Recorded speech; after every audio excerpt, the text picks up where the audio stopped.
transfer dalam kehidupan kita.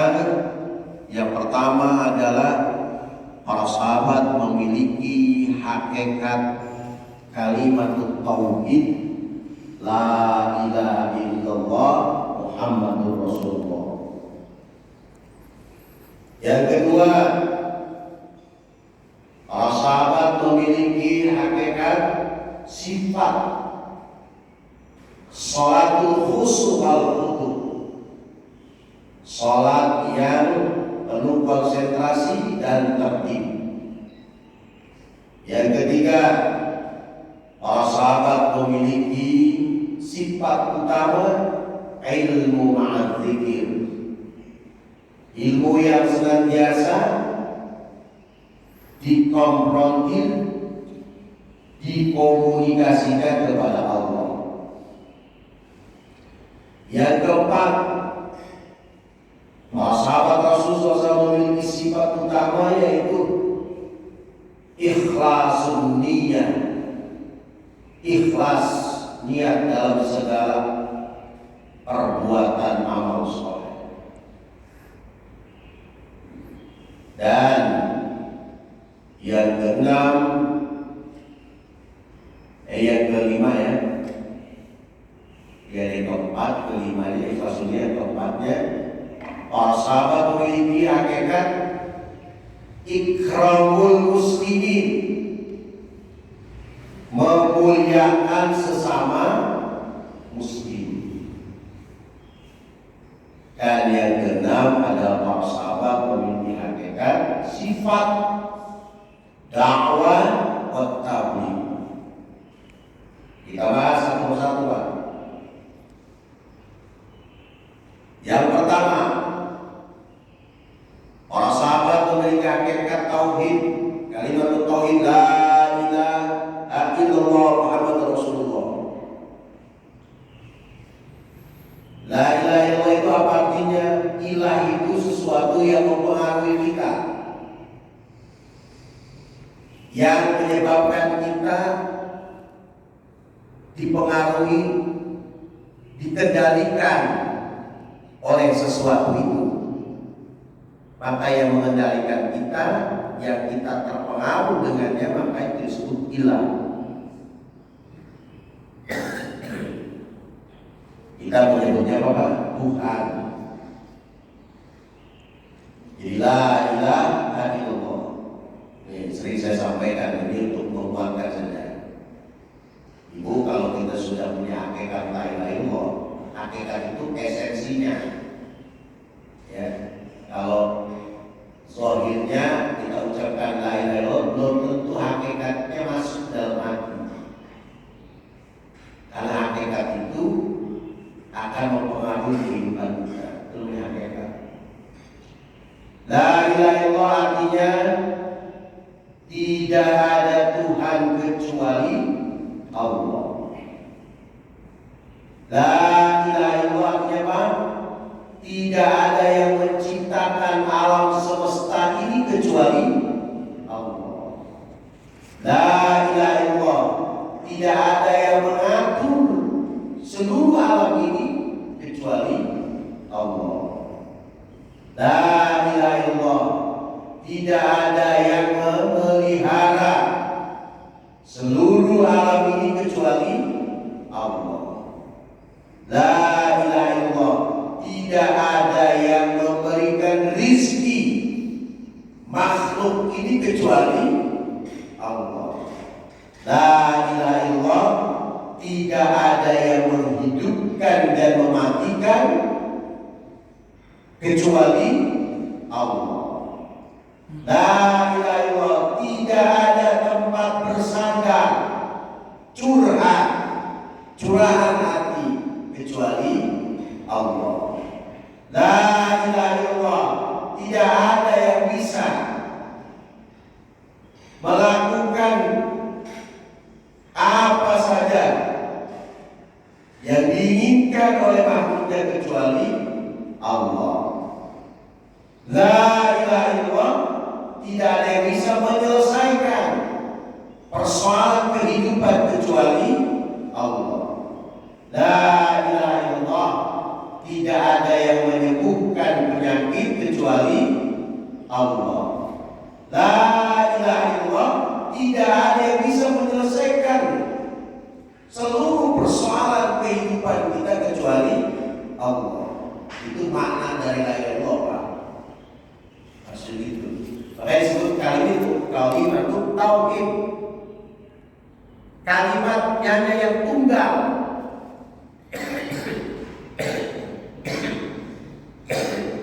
Tunggal zatnya, tunggal afalnya, perbuatannya, tunggal kekuasaannya, tunggal kehebatannya, tidak ada yang intervensi.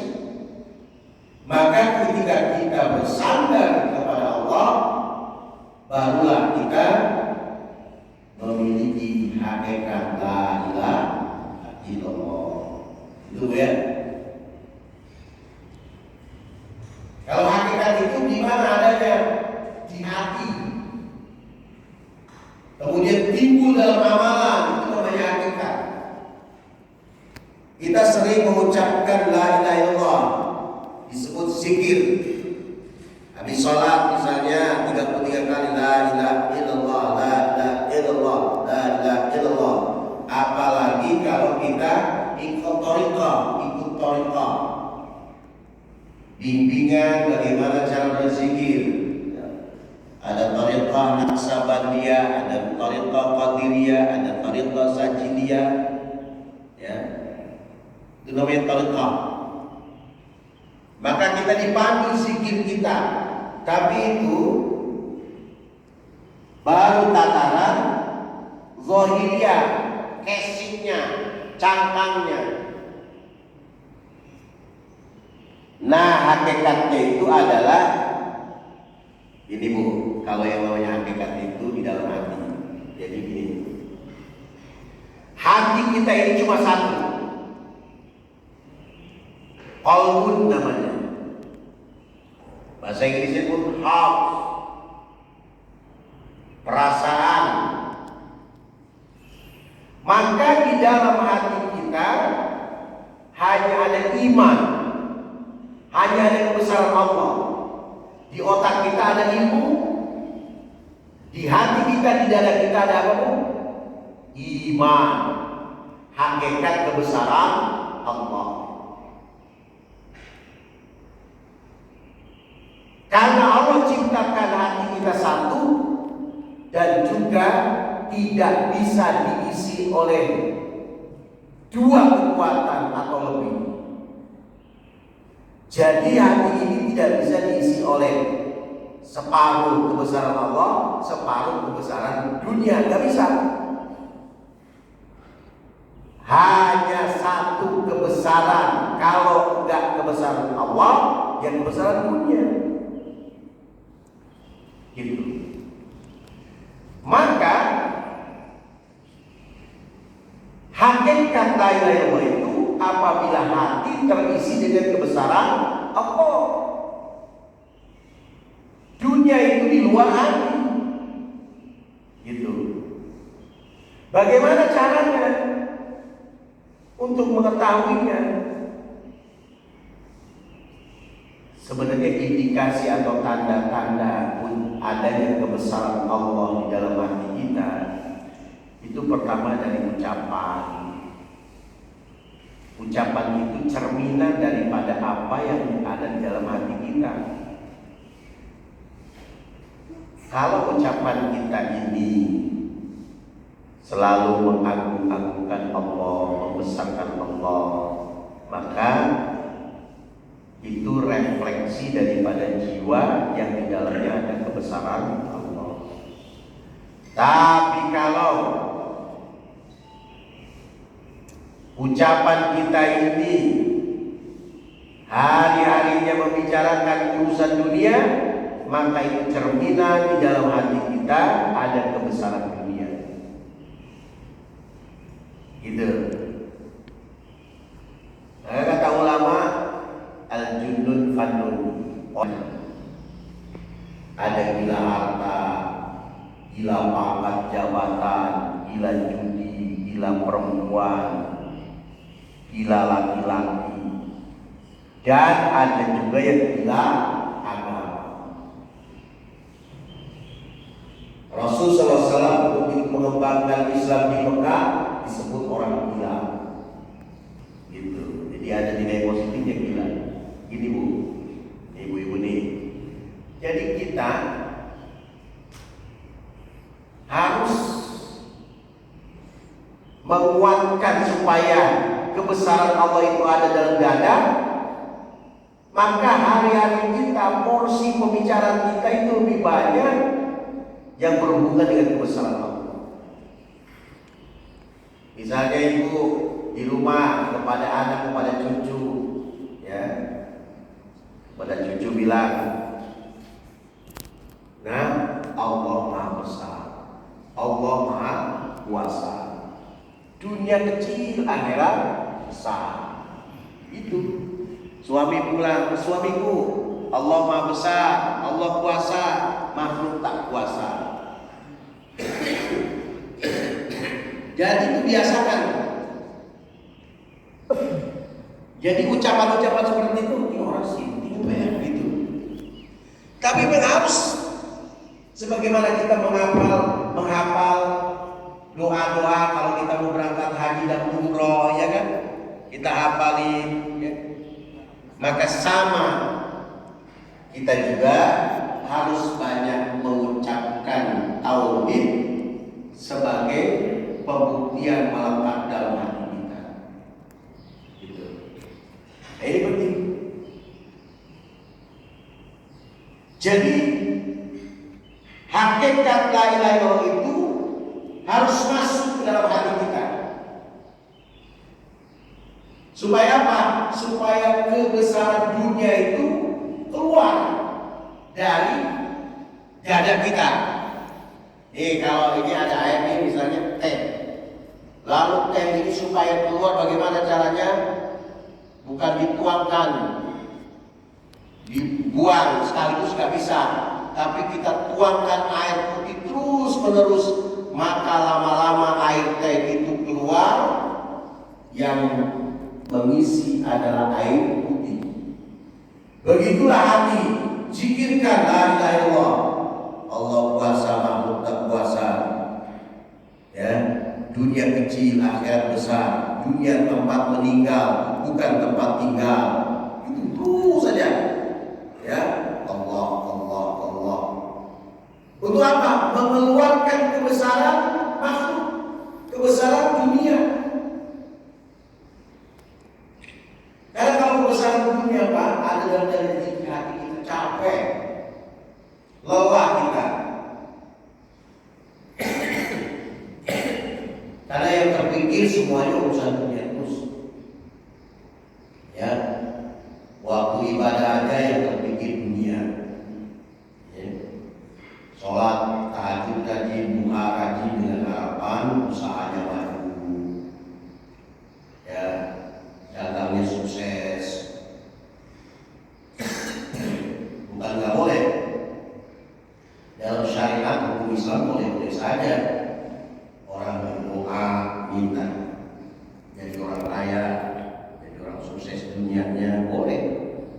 Tapi secara hakikat keimanan ini membuat hati menjadi tenggelam dengan urusan dunia. Itu Pak. Kan saya sering memberikan perumpamaan. Ibu-ibu, penting gak kita punya dunia? Punya makanan, minuman, ya, punya pakaian, punya tempat tinggal, punya kendaraan. Penting gak? Penting. Karena itu semua disebut dunia ini berarti kebutuhan. Sedangkan akhirat maksud dan tujuan. Itu Pak. Rasulullah SAW bersabda, "Ad-dunya khuliqat lakum wa antum khuliqtum lil akhirah." Dunia diciptakan oleh Allah untuk kalian semua sebagai fasilitas sarana untuk menunjang ketaatan kepada Allah. Sedangkan kalian sendiri manusia diciptakan oleh Allah adalah makhluk akhirat yang sementara dititipkan di bumi, yang nanti akan kembali lagi ke akhirat.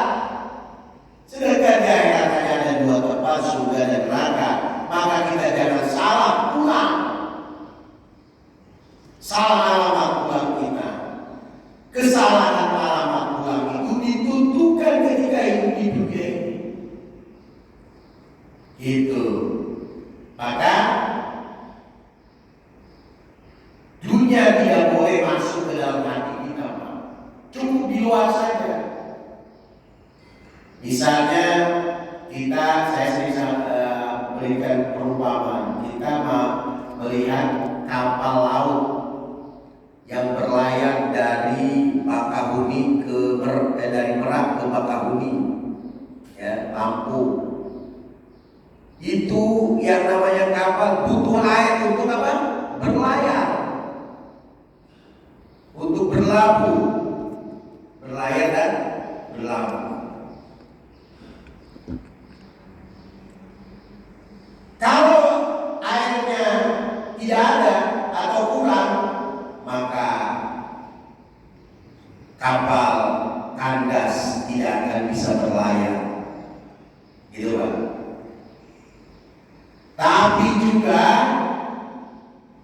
walaupun kapal itu untuk berlayar membutuhkan air, maka lambung kapal itu tidak boleh bocor. Kalau bocor gimana Pak? Tenggelam, haram.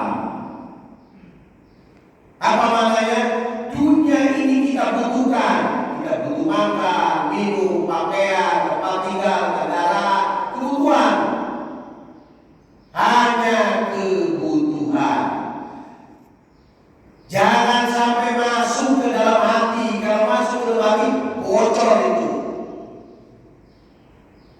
Ya, kita tidak sampai kepada hakikat itu. Maka kita harus dimasukkan ke besaran Allah Subhanahu wa taala dengan mengeluarkan kebesaran dunia. Ya. Jadi dunia ini hanya kebutuhan saja. Tidak boleh menjadi maksud tujuan.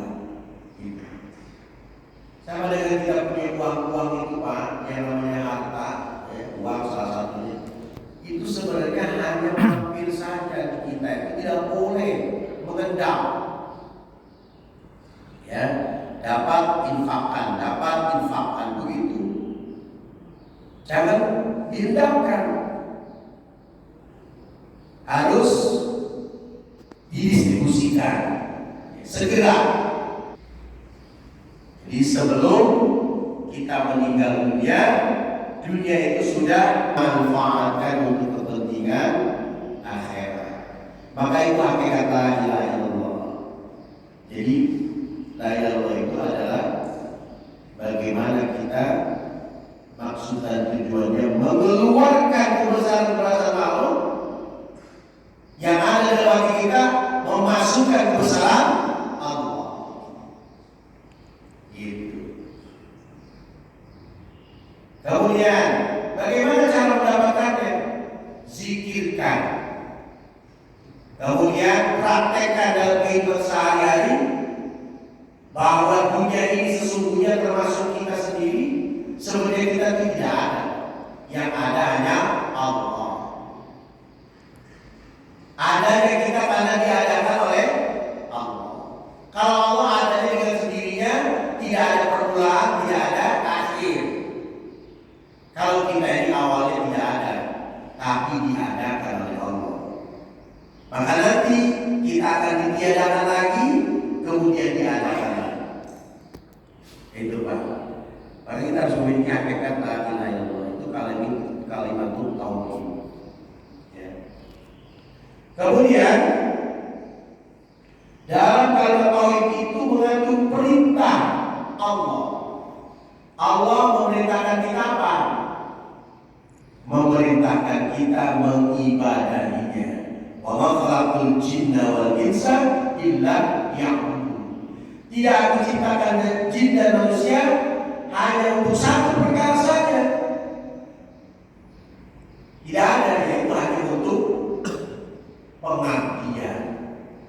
Gitu Pak. Maka bagaimana caranya kita bisa mengabdi kepada Allah Subhanahu wa Ta'ala? Itu maksud tujuan adalah kalimat tauhid itu, perintah Allah.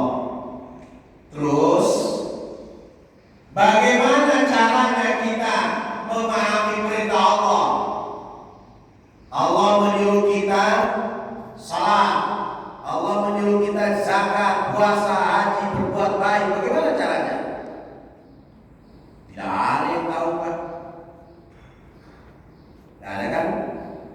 Kita sekarang tahu perintah Allah itu seperti sholat yang kita lakukan ini, itu karena dicontohkan oleh Rasulullah.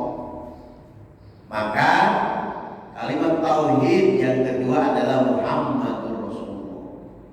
Muhammad itu utusan Allah. Maka para ulama menyebutnya la ilaha illallah itu kalimatul iman, keimanan. Dan Muhammadur Rasulullah itu kalimatul Islam atau kalimatul amal. Bagaimana kita mengetahui perintah Allah? Maka dicontohkan, dipraktekkan oleh Rasulullah SAW. Ini cara sholat seperti ini, berzakat seperti ini, puasa seperti ini, haji seperti ini, berakhlak baik seperti ini. Itu dicontohkan oleh Rasulullah. Tidak bisa mengarang-arang sendiri. Karena manusia, ibu-ibu nih, bapak-bapak, tidak diberikan kewenangan untuk menciptakan kebaikan dan keburukan. Baik dan buruk, benar dan salah, itu bukan kita yang menentukan, yang menilai, yang menciptakan, tapi Allah Subhanahu wa Ta'ala yang dicontohkan oleh Rasulullah SAW. Maka hati-hati Bapak Ibu, jangan kita bilang, oh ini kalau saya salah. Jadi nanti ternyata menurut Allah benar gimana? Makanya disinilah perlu belajar. Ya. Jadi kita ini hidup mengikuti alur apa yang diperintahkan Allah, yang dicontohkan oleh Rasulullah SAW. Tidak bisa membuat cara kita sendiri. Karena sudah ada aturan. Karena manusia tidak pernah diberikan otoritas, kekuasaan untuk membuat baik dan buruk, benar dan salah. Kita tahu sebuah perkara ini baik, kita tahu sebuah perkara ini buruk, itu berita dari Allah melalui Rasulullah SAW. Kita tahu ini perbuatan salah, ini perbuatan benar, bukan persepsi kita, tapi dari Allah melalui Rasulullah SAW.